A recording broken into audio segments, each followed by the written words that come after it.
दोस्तों, क्या आप जानते हैं कि इंडिया की सबसे ब्लॉकबस्टर मूवी केजीएफ के सबसे खतरनाक विलेन गरौड़ा हिंदू मजहब से मस्जिद तक कैसे पहुंच गए और क्या हुआ जब एक ख्वाब देखकर चर्च के पादरी ने अपने समेत 10,000 लोगों को कलमा पढ़कर मुसलमान कर दिया। प्लस किस तरह मुसलमानों को दहशतगर्द समझने वाला एक हिंदू। अस्सलाम वालेकुम वरहमतुल्लाहि वबरकातुहू। उम्मीद है आप लोग सब खैरियत से होंगे। मैं भी अल्हम्दुलिल्लाह, अल्लाह का लाख लाख शुक्र एहसान है खैरियत से। और इंशाल्लाह जिस वीडियो रिएक्शन देने आ रहे हैं, हैदर टीवी इनके चैनल का नाम है और इनके चैनल का लिंक मैं डिस्क्रिप्शन बॉक्स में दे दूँगा। आप लोग इनका चैनल सब्सक्राइब करिएगा और मेरी वीडियो का एंड तक देखिए। दोस्तों, आज की वीडियो बड़ी इंपॉर्टेंट है, बड़ी बेहतरीन है, बड़ी प्यारी वीडियो है। आज हम जानेंगे ऐसे मशहूर लोग जिन्होंने इस्लाम कबूल किया है, इस्लाम से इंस्पायर होके उसकी अच्छाइयों को देख के उसको अपना लिया है और तमाम लोगों को मुसलमान भी किया है। यानी कि एक पादरी है जिन्होंने उनको ख्वाब में देखा और वो खुद तो मुसलमान हुआ और 10,000 लोगों को मुसलमान किया। तो यानी कि दीन का काम किया, तबलीग का काम किया। तो आइए हम लोग जानते हैं वो कौन खुशनसीब लोग हैं जिन्होंने इस्लाम कबूल किया है इस वीडियो के ज़रिए से। तो वीडियो को अंत तक ज़रूर देखिएगा और जितना हो सके वीडियो को शेयर भी करिएगा। तो चलिए बिना देरी पहले वीडियो स्टार्ट करते हैं, फिर इंशाअल्लाह बात करते हैं। दोस्तों, क्या आप जानते हैं कि इंडिया की सबसे ब्लॉकबस्टर मूवी केजीएफ के सबसे खतरनाक विलेन गरौड़ा हिंदू मजहब से मस्जिद तक कैसे पहुंच गए और क्या हुआ जब एक ख्वाब देखकर चर्च के पादरी ने अपने समेत 10,000 लोगों को कलमा पढ़कर मुसलमान कर दिया। प्लस किस तरह मुसलमानों को दहशतगर्द समझने वाला एक हिंदू लड़का खुद कलमा पढ़कर मुसलमान हो गया था। वेल, आज की इस वीडियो में मैं आपको कुफर छोड़कर इस्लाम कबूल करने वाले दुनिया के सबसे लकी लोगों के बारे में बताने जा रहा हूँ। तो शुरू करते हैं अपना काउंटडाउन। रिचमंड। दोस्तों, ये जो शख्स आप देख रहे हैं इनका नाम रिचमंड है और ये साउथ अफ्रीका में रहने वाले एक चर्च के पादरी थे। 15 साल पहले ये एक चर्च के प्रीस्ट बने जहां ये 10,000 ईसाइयों को क्रिश्चियनिटी की तालीम देते थे। लेकिन 2023 में इनके साथ एक ऐसा वाकया पेश आया जिसने इनकी पूरी जिंदगी को बदल कर रख दिया। एक दिन ये अपने रूम में सो रहे थे, ख्वाब में एक अजीब सी आवाज सुनी। इसमें इन्हें कहा जा रहा था कि अपने तमाम स्टूडेंट से कहें कि वो सफेद कपड़े पहन लें। जब इनकी आंख खुली तो इन्होंने सोचा कि सफेद कपड़े तो आम तौर पर मुसलमान ही पहना करते हैं, लेकिन इन्होंने कोई रिएक्शन नहीं दिया और इसे ख्वाब समझकर छोड़ दिया। लेकिन अगली रात इन्होंने फिर से वही ख्वाब देखा और यही अल्फाज सुने। हैरानगी की बात यह है कि तीसरे दिन इन्हें फिर से वही ख्वाब आया जिसमें इस आवाज में काफी ज्यादा गुस्सा भी लग रहा था, जैसे ये आवाज इन्हें ऐसा करने के लिए फोर्स कर रही है। जब ये ख्वाब से बेदार हुए तो इनके दिल पर एक अजीब सी कैफियत तारी हो गई। इन्होंने अपने सारे शागिर्दों को इकट्ठा कर लिया और इनसे कहा कि वो सब कल सफेद कपड़े पहनकर चर्च आएं। वेल, इस्लाम के बारे में इब्राहिम ने पहले सुन तो रखा था, लेकिन इस ख्वाब ने इनका दिल इस हद तक बदल दिया था कि जब सुबह इनके 10,000 शागिर्द सफेद कपड़े पहनकर इनके सामने हाल में खड़े हुए तो रिचमंड ने बेसाख्ता इन सबसे कहा कि वो चाहते हैं कि इन समेत वो सब लोग भी कलमा पढ़कर मुसलमान हो जाएं। आप बिलीव नहीं करेंगे कि इनके सामने खड़े उन तमाम ईसाइयों में से किसी एक ने भी कोई सवाल नहीं किया और अपने पादरी के पीछे कलमा शहादत पढ़कर सारे के सारे लोग मुसलमान हो गए। वेल, ये अल्लाह की कुदरती थी कि ना सिर्फ इब्राहिम बल्कि 10,000 स्टूडेंट किसी को बताए पूछे या सोचे समझे बगैर ही इस्लाम कबूल करने पर आमादा हो गए। इवन इस नेक काम को सरंजाम देने के बाद इन्होंने अपना नाम इब्राहिम रख लिया और मक्का मुकरमा में हज करने के लिए भी आ गए। इब्राहिम के मुताबिक ये एक मौजज़ा था जिसे अल्लाह ताला ने इनके ऊपर सादर किया और ये सारे के सारे अपने स्टूडेंट समेत मुसलमान हो गए और अल्हम्दुलिल्लाह ये आज भी इस्लाम के दामन में है। अशहदु अशहदु अल्लाह अल्लाह इल्ला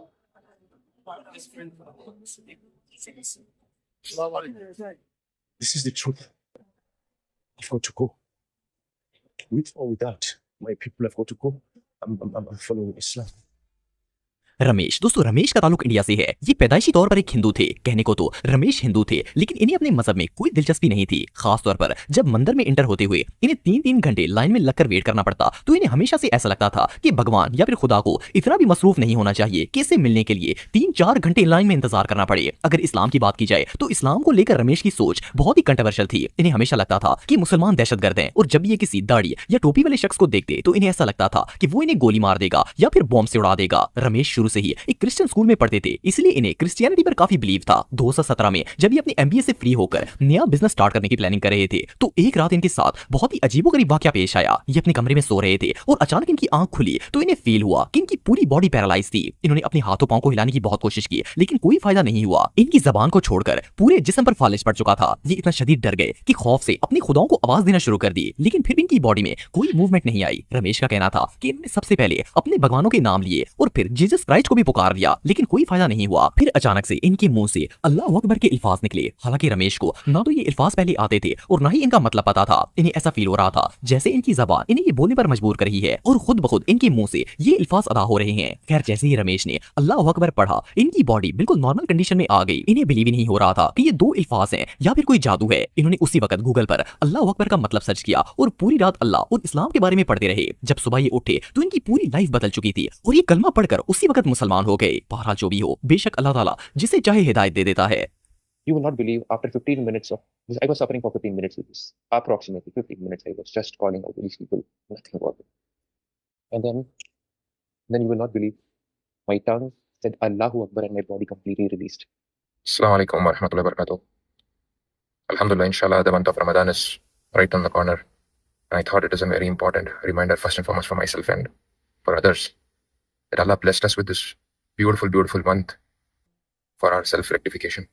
रामाचंद्र राजू। दोस्तों, अगर आपने केजीएफ मूवी देखी है तो आप इस फिल्म के सबसे खतरनाक विलन गरौड़ा को जानते होंगे। केजीएफ में विलन का ये रोल रामाचंद्र राजू नामी एक एक्टर ने प्ले किया था। केजीएफ के अलावा भी राजू बहुत सी ब्लॉकबस्टर साउथ इंडियन मूवीज में काम कर चुके हैं, जिनमें सलार, बदावा और भला थंद्रा वगैरह शामिल हैं। आपको जानकर हैरानगी होगी कि रामाचंद्र असल में एक्टर थे ही नहीं, बल्कि ये केजीएफ फिल्म के हीरो यश के ड्राइवर और बॉडीगार्ड थे। फिल्म के डायरेक्टर ने इनकी पर्सनैलिटी की वजह से इन्हें फिल्म में विलन का रोल दे दिया था और इन्होंने अपनी जबरदस्त एक्टिंग से मूवी में कमाल कर दिखाया था। वैसे तो राम मजहबी एतबार से हिंदू घर से ताल्लुक रखते हैं, लेकिन इसी साल रमजान के महीने में इनकी एक वीडियो सोशल मीडिया पर वायरल हुई, जिसमें ये मस्जिद गए हुए थे और इन्होंने बाकायदा कमीज शलवार और सर पर टोपी भी पहनी हुई थी। ये ना सिर्फ मस्जिद के इमाम और सारे मुसलमानों से मिल रहे थे, बल्कि मुसलमानों ने इनका बाकायदा इस्तकबाल करके इनके सर पर रुमाल भी बांध दिया। सोशल मीडिया के मुताबिक तो इन्होंने इस्लाम कबूल कर लिया है, लेकिन इन्होंने बाकायदा इस बात का कोई ऐलान वगैरह नहीं किया। बहरहाल जो भी हो, मुस्लिम आउटफिट में तो इनका पूरा का पूरा कैरेक्टर ही बदल गया है।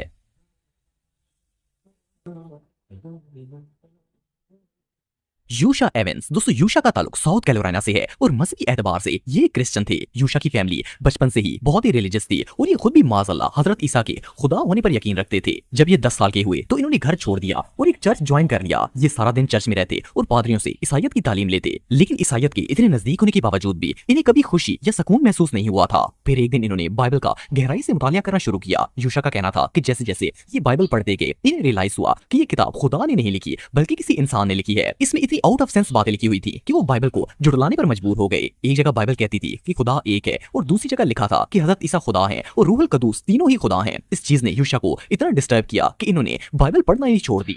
The Bible does not teach the Trinity. Jesus did not teach the Trinity. And the Bible is not an inerrant book. It is a book full of errors. इत्तफाक से उन्हीं दिनों में यूशा के एक मुसलमान लड़के से दोस्ती हो गई। एक दिन उस मुसलमान लड़के ने इन्हें अपने साथ मस्जिद में जुम्मा पढ़ने की दावत दी और ये भी वहां चले गए। मस्जिद में जब इमाम खुतबा दे रहे थे तो यूशा को एक अलग सुकून महसूस हुआ। जब नमाज खत्म हुई तो यूशा सीधा इमाम के पास चले गए और इनसे कहा कि क्या इनके पास अपने मजहब की कोई दलील है। इमाम साहब ने इन्हें अपने ऑफिस में बुला लिया और इनके हाथ में कुरान पाक थमा दिया। इन्होंने यूशा को कहा कि ये अल्लाह की किताब है और वो इसे घर ले जाएं और इसे अच्छी तरह पढ़ लें, फिर देखें क्या होता है। चुनाचा यूशा कुरान घर ले गए और इसे पढ़ना स्टार्ट कर दिया। इनका कहना था कि जब ये दूसरे पारे पर पहुंचे तो वहां पर लिखा हुआ था कि ये किताब गलतियों से पाक है। इन अल्फाज ने यूशा को उकसाया और वो कुरान के अंदर से गलतियां निकालने की कोशिश करने लगे। एक वीक तक इन्होंने कुरान को दिन रात स्टडी किया और इसमें से गलती निकालने की हर मुमकिन कोशिश की, लेकिन बजाय इसके कि ये गलतियां निकालते, कुरान मजीद ने यूशा को ऐसे ऐसे सवालों के जवाब दे दिए जो इन्होंने जिंदगी भर सोचे भी नहीं थे। खैर, कुरान मजीद से गलतियां निकालते निकालते इन्होंने कुरान मजीद को ही सामने रखकर कलमा पढ़ लिया। अगले फ्राइडे जब यूशा दोबारा मस्जिद गए तो वो इस बार एक मुसलमान की हैसियत से नमाज अदा कर रहे थे। अल्हम्दुलिल्लाह यूशा को इस्लाम कबूल किए